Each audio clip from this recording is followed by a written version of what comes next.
Hi, I'm Bill Lindeman with Burton & Burton, and we're here in the Design Lab, and today we're going to show you how to make a cornucopia wreath out of our cornucopia, some sprays, and a grapevine wreath from the craft store or local floral supply house.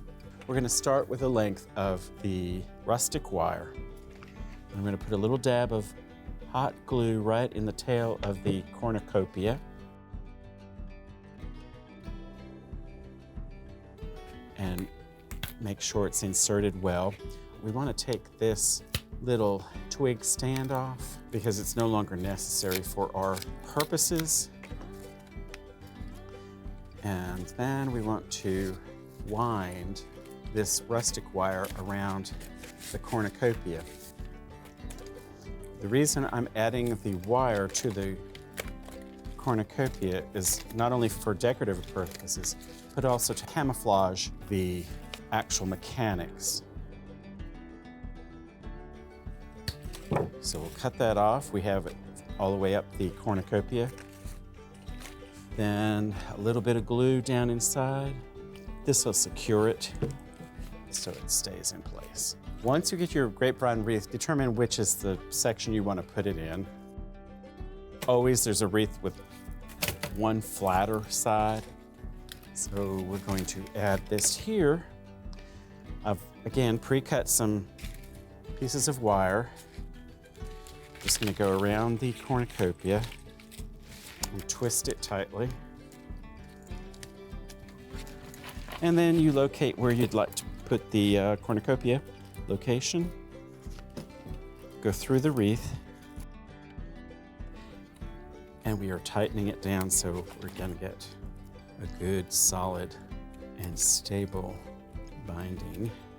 Once you put the decorative wire onto the cornucopia, the binding of the cornucopia to the wreath is not so obvious. It's all blending together, so it's all one cohesive unit. Now, what we want to do next is add a stem to continue the line of the cornucopia up the wreath. So all I'm going to do with this is just weave it through your grapevine wreath. Adjust all your foliage. In this area here, you may want to use more of your rustic wire to attach stems up in the top part of the wreath. It's a good way to use all of the little scraps that you cut off. You need to take another stem of your sprays and cut the base off. Use a little bit of the glue and insert into the foam of the cornucopia.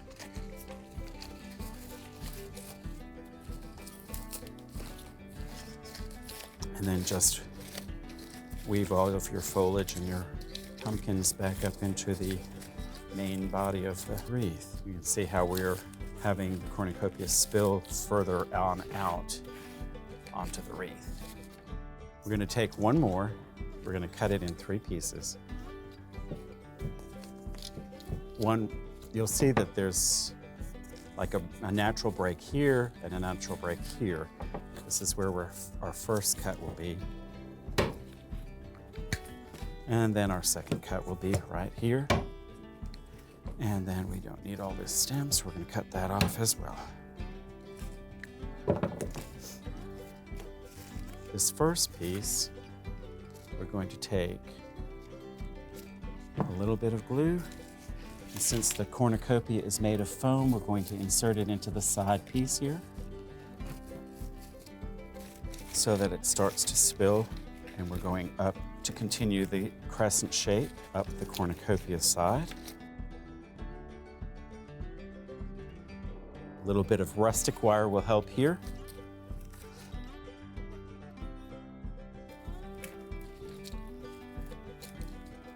A little bit of the glue on our secondary piece because we're going to put it up inside of the cornucopia right here to give us a little more spillage. And we want to put another pumpkin up towards the top. So with this, I'm going to add a little glue here in the top of the cornucopia. now add some ribbon to this. I have pre-cut 6 1-yard lengths of the teak and antique white ribbon. Number 9, we're going to add 3 to the bottom of the wreath as streamers. We're going to take the 2 tails, come up over the top of your piece of grapevine and pull it down. So you have a piece that almost looks like a man's tie. Fold in half, find your center, take the 2 ends, find another piece of grapevine, come up through the wreath, pull it down, and one more, and pull it down. So there's our streamers. Now we have 3 more yard-long pieces. I'm going to take one and attach it here just by tying it a simple knot to secure the ribbon. And then we're going to wind it around the pumpkin and then bring it up into the grapevine wreath and bring it back out and tie it off up here. Just a little knot. Finish off your ends.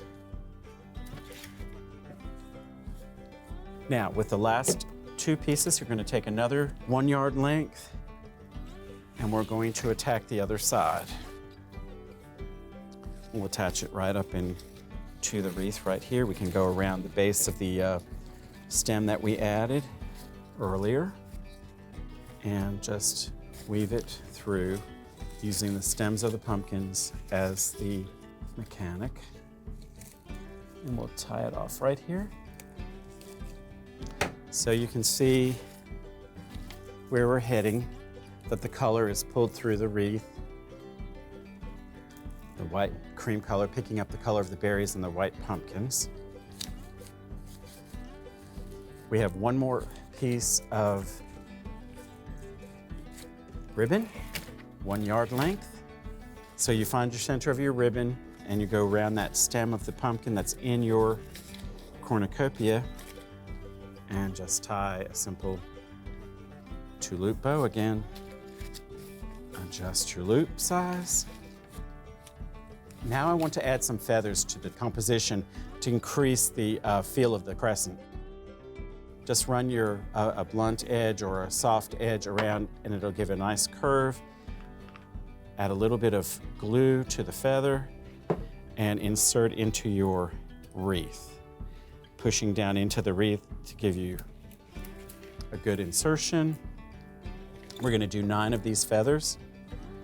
You can see here how it's continuing the curve of the grapevine and the crescent of the faux foliage. Now we're going to go to the other side and add curves to the other side. So you're going to do it the opposite way.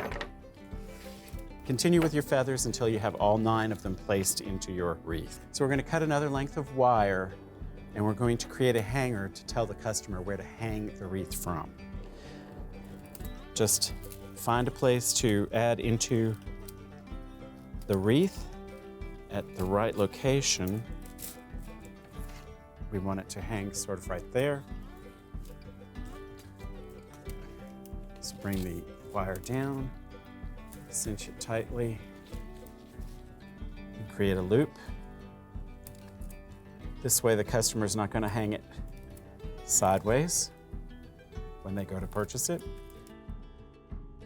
Now our wreath is complete and ready for hanging on the door.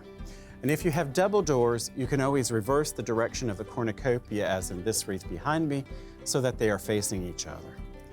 If you enjoyed this tutorial, please subscribe to our YouTube channel and visit us at burtonandburton.com.